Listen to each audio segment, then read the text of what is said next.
Bom dia, pessoal. Continuando as nossas aulas, hoje nós vamos falar de criação de insetos para controle biológico. Na outra aula, nós falamos assim, eu mostrei os parasitoides e predadores para a gente ver a diversidade que existe desses bichos. Mas não adianta só você ter a diversidade, que nós, o Brasil, temos uma biodiversidade gigantesca, se a gente não consegue criar esses insetos. Então o desafio maior é ter a tecnologia de criação de insetos, porque achar os inimigos naturais é relativamente fácil. Às vezes é fácil até demais, tem tanto que é até difícil escolher. Mas uma vez que você escolheu, você tem que conseguir criar. Então esse é o grande desafio e é o que nós vamos falar hoje. Bom, a primeira criação de insetos que nós fizemos, o ser humano fez, foi o bicho da seda. Por quê? Porque é fácil. O bicho da seda, a lagarta do bicho da seda, que é uma mariposa, ela come a folha de amoreira, que está aqui, ó, né? E come bem mesmo fora da árvore. Então o que você faz? Você planta a amora, arranca as folhas lá diariamente e vai dando as folhas para os bichos comer, eles vão comendo. Então, ótimo. Se for desse jeito, maravilhoso, não precisa fazer nada, mas nem sempre é assim no caso dos inimigos naturais. A apicultura é outro tipo de cultura que a gente é bastante antiga já. Nesse caso, a gente só melhora a vida das abelhas, a gente dá estrutura para as abelhas trabalharem, né? Nem dieta a gente faz aqui, elas mesmas que buscam os recursos. Um outro exemplo de sucesso numa criação é a drosófila, que é essa mosquinha que dá em banana, a gente já viu na casa da gente aí, né? Que é o inseto mais estudado do mundo, tem um genoma já muitos anos já feito, foi um dos primeiros a ter o genoma completo. Todos os nossos estudos de genética avançaram por causa dessa mosquinha. Por quê? Porque ela é fácil de criar, é simplesmente por causa disso. Por que é fácil? Ela cria com um mingauzinho aqui, baratinho, levedura de cerveja, né, uma farinhazinha aqui, ela se cria, né, uma gelatinazinha e num copinho. Então, nesse espaço pequeno, num copo plástico barato, com uma dieta barata, eu produzo centenas de mosquinhas dessa. É o sucesso. Então é isso que a gente quer, né? Dietas simples, baratas e que a gente consiga criar os bichos com eficiência e de preferência num espaço menor, né? Bom, mas na vida real como é que acontece, né? Você vai para o campo, você vê quais inimigos naturais você tem, você procura lá e uma vez você selecionou aquele inimigo natural que você quer criar, você vai tentar fazer isso no laboratório. A primeira abordagem é essa, criação no hospedeiro natural. É a primeira etapa. Se isso for fácil, acabou. Você já vai trabalhar desse jeito aí, né? Mas nem sempre é assim, né? Às vezes você vai ter que criar, para criar o hospedeiro natural, você vai ter que criar, por exemplo, a planta que o hospedeiro natural come.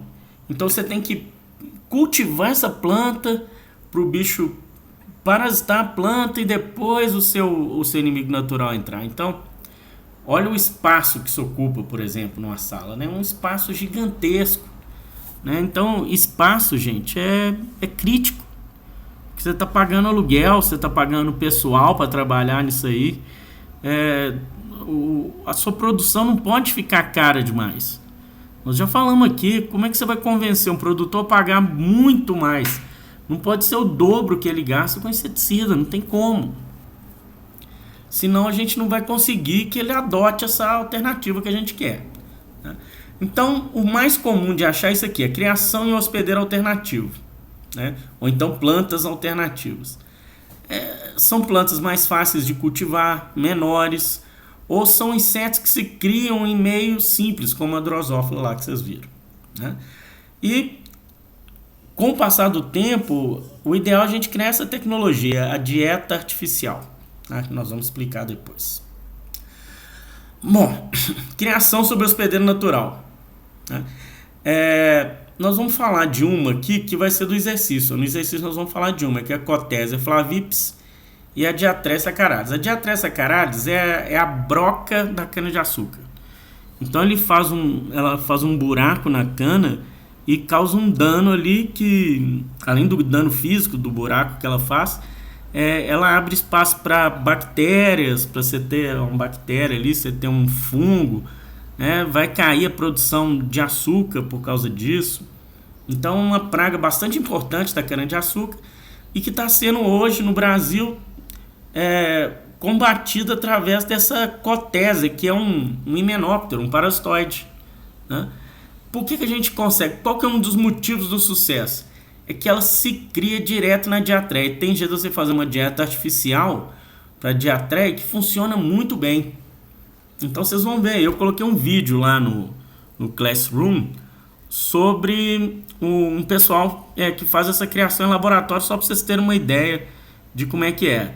E tem um vídeo da Embrapa também, mais geral lá, vocês vão ver. Assistam os vídeos que não são muito longos e bem interessantes, né? E tem um folder que é da Embrapa que mostra mais ou menos como é que isso é feito no campo, esse controle, né? O exercício é sobre isso aí, vocês vão ver depois, eu vou explicar mais umas coisas, né? Então, quando você está criando hospedeiro natural, às vezes você tem que fazer isso. Então, por exemplo, aqui ó, é o eucalipto com essa praga aqui, tá vendo? Parece uma sujeira aqui nas folhas olhando de longe, mas é esse bicho aqui, o psilídeo da concha, ó, o Glycaspis, tá? Psilídeo da concha. Para você criar esse parasitoide dele aqui, que é o microhimenóptero também, você tem que cultivar as plantinhas de eucalipto, fazer com que esses bichos colonizem a planta e depois você vai criar. Então é mais difícil, você não vai conseguir produzir mais do que na natureza. Então acaba que fica inviável. Bom, o uso de hospedeiro alternativo, ele é sempre bom. Então, por exemplo, a cochonilha dos citros. Citros é o que? É árvore, né? Limão, laranja, mexerica. Então imagine você ter uma mudinha de mexerica para cultivar, para a cochonilha, né, sugar lá a folha. Então o que você cria? Você cria curcubitácea. O que é curcubitácea? Abóbora, moranga, melancia, todas são curcubitáceas, né? Então é muito mais fácil você plantar abóbora do que plantar um limão, um pé de limão, um pé de laranja, né? Então esse é o uso de plantas alternativas. Agora o mais comum é isso aqui, ó. São hospedeiros alternativos, essas traças de cereais e os tenebrionídeos. Esses bichos aqui, eles se criam em farinhas, em grãos, em feijão, arroz, milho, semente de girassol, né? Então eles são... tem gente que cria isso aqui, por exemplo, para alimentar passarinho, peixe. São super fáceis de criar. Então se o seu predador ou seu parasitóide aceitar essa presa que cria fácil, você também vai usar ela, não tem por que usar o outro. Mas no final das contas, o que a gente tem que desenvolver em termos de biotecnologia é isso aqui, dieta artificial, né? O melhor exemplo de dieta artificial para mim são as rações modernas de cachorro, né? Então você tem hoje rações de tudo quanto é tipo, ração para cachorro diabético, com pressão alta, né? Então você tem rações altamente palatáveis que os cachorros ficam loucos para comer, né? Você vê isso aqui, ó, fala, ó, receita com frango e vegetais, né? Então hoje a gente consegue criar esse animal que é um carnívoro, o cachorro, um bicho que veio do lobo, com uma ração, né? Uma ração seca, né? Então isso é uma conquista tecnológica nossa. E a gente quer fazer a mesma coisa para os insetos, né? Mas precisa de um desenvolvimento de tecnologia, certo? E é difícil tanto para parasitoides quanto para predadores. Tanto que tem menos de 20 dessas em uso hoje, né? Então nós vamos olhar aqui. Bom, tem dois tipos basicamente, né? Essa aqui que seria uma mais básica, né? Assim, mais simples, que você vai usar esses componentes aí, farinhas, grãos, e vai usar também componentes dos insetos. Então você pega um suco de inseto e mistura ali no meio. Não é ideal, é difícil para guardar, por exemplo, tem que guardar refrigerado. Não é o que a gente quer. E de toda maneira você vai ter que criar inseto para produzir a dieta. Então, pode usar? Pode, né? Mas não é o ideal. O ideal é a gente ter uma dieta quimicamente definida. Você vai pegar produtos brutos, né, como gema de ovo, extrato de embrião de galinha, soro bovino, leveduras, leite, e os bichos vão comer. Então, com isso, você consegue trabalhar muito melhor, né? Então, além da... Não é só ela ter proteína, vitamina, carboidratos, né? Ela tem exigências físicas. Porque você não pode dar uma ração sólida para um bicho de aparelho bucal sugador, né?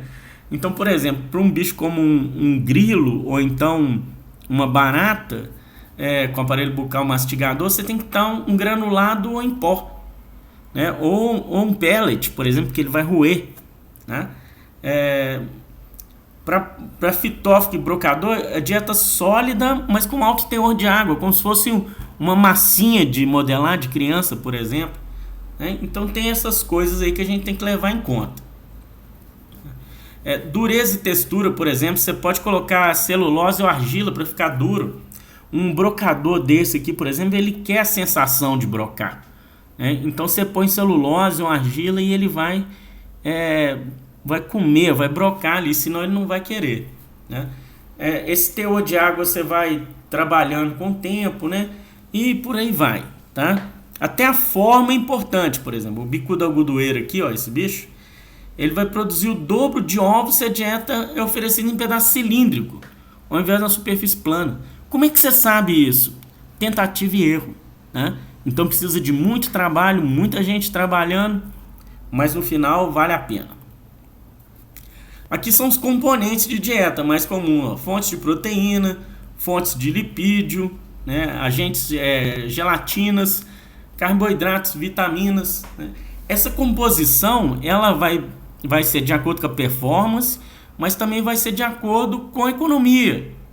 Então, por exemplo, se você usa normalmente uma fonte proteica de soja e o preço da soja subiu, você pode mudar para feijão, por exemplo, durante um tempo, tá? O nosso exercício, os pesquisadores, o que eles tinham como fonte proteica nas rações que eles testam lá? Germe de trigo e levedura de cerveja. Então eles testam uma ração com germe de trigo e levedura e outra só com germe de trigo para ver a performance delas, né? E por quê? Porque se a ração só com germe de trigo for a mesma coisa, eu dispenso isso aqui, que custa mais caro. Entendeu? Então vocês vão ver lá, é bem isso aí o exercício. Aqui só um exemplo de dieta, por exemplo, da Spodoptera. Então a receitinha, ó, 100 gramas de feijão, 15 gramas de levedura, pouquinho, ó. Isso aqui dá para 80 tubinhos, ó. Você faz um tubinho, né? A lagarta vai comer lá, vai entrar dentro do tubinho para comer, ó. Olha lá, né? Bem simples, né? Bom, e aí é só mostrando um exemplo, mas como vocês vão fazer a atividade, na atividade vocês vão ver bem melhor uma tabela dessa aqui. E outra coisa que depois a gente pode falar mais para frente, não vamos falar nisso agora, né? Mas parâmetros que eles vão usar. Quando você usa uma dieta artificial, você tem que comparar se o bicho seu, criado na sua dieta artificial, ele está mais ou menos igual o criado na natureza, né? Ele não pode ficar menos agressivo, por exemplo, se ele for um predador, né? Então você usa vários parâmetros: peso, longevidade, fecundidade, habilidade de busca. Você tem também tempo de desenvolvimento. Isso tudo entra, né?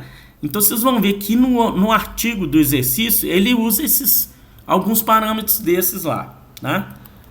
Bom, só para terminar aqui, ó, esse bicho aqui mesmo, ó, foi criado 6 anos em dieta artificial. Apesar dele ser menor, ele predava a mesma coisa. Beleza? Qualquer dúvida do exercício, vocês me procuram.